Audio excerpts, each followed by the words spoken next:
So they board the ship, and right away, the Silver Star crew members are shocked at what they find. They had this look of abject terror on their face. Several Dutch, American, and English ships picked up this strange distress signal that was coming from somewhere in the Indian Ocean. When they arrived, they discovered something that would become one of the most famous maritime mysteries of all time. The distress signal, which was in Morse code, went like this.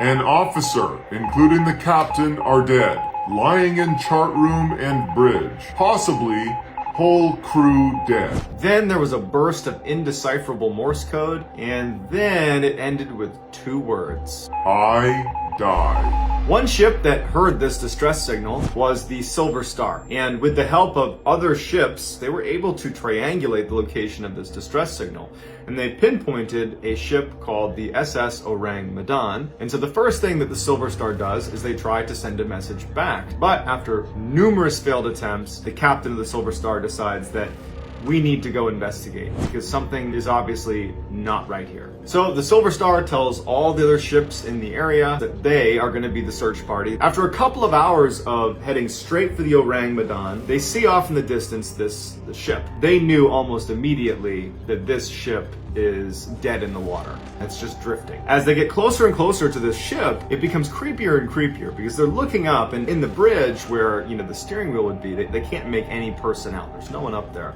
There's nobody standing on the edge. They just sent this distress signal. You would think with a ship that's dead in the water that they would be lining the outside of the ship trying to signal someone down. But no, it's just quiet. As they get closer, they start blowing their whistle to try to attract anybody on the Ourang Medan to signal them back, not being picked up.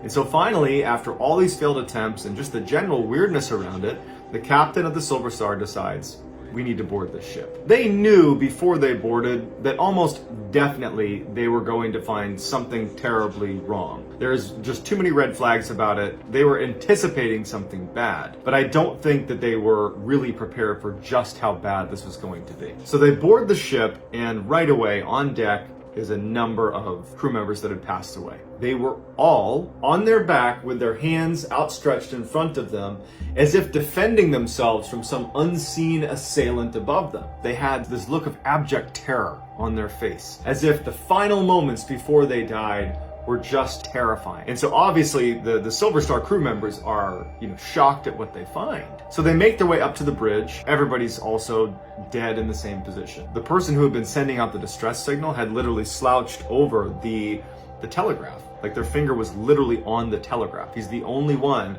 that was not doing this. So they go down into the bowels of the ship. Normally, inside of a steel ship in the boiler room, it's gonna be pretty hot. Not to mention outside, it was over 100 degrees. They went down into the boiler room and down into the ship, and it was strikingly cold. They found more crew members also passed away, also fighting with something in the air. All of the crew has perished in this very bizarre way. There was no overt damage to the ship. The crew, despite meeting a fairly unfortunate end, also had no signs of external injury. So the captain of the Silver Star, taking into account all of the strangeness, decides not to touch any of the bodies, leave them where they are, get off the ship, tie a tow line to the Ourang Medan, and tow it in. We're gonna have experts look at this and figure out what happened. They attach the tow line, the crew members of the Silver Star, and as soon as they begin to move it, they notice that smoke has begun billowing out of the inside of the Ourang Medan. Not taking any chances, they cut the tow line and they literally jump back onto the Silver Star right as the Ourang Medan explodes. In fact, there was a quote which basically said it exploded with so much force that it was lifted out of the water entirely and then splashed back down and rapidly sank.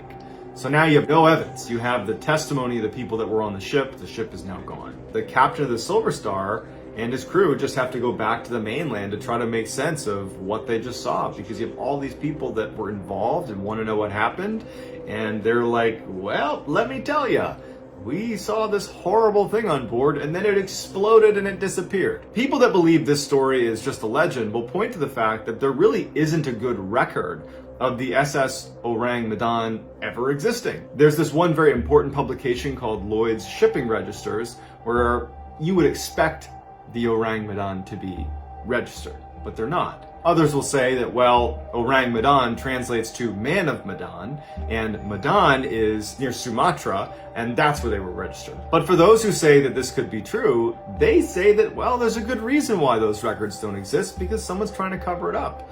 According to a German researcher who had spent decades covering the Ourang Medan case, he published that the Ourang Medan was transporting illegal materials, things used to create weapons, and there might have been a leak that led to the death of everyone on board. No physical injuries, but they passed away. And then also, after they tied that tow line, the materials could have detonated. That still leads some questions, right? I mean, then how did the Silver Star crew not also get exposed to these chemicals as soon as they got there? Either way, it's a fascinating story, and that's gonna do it, guys. Thank you.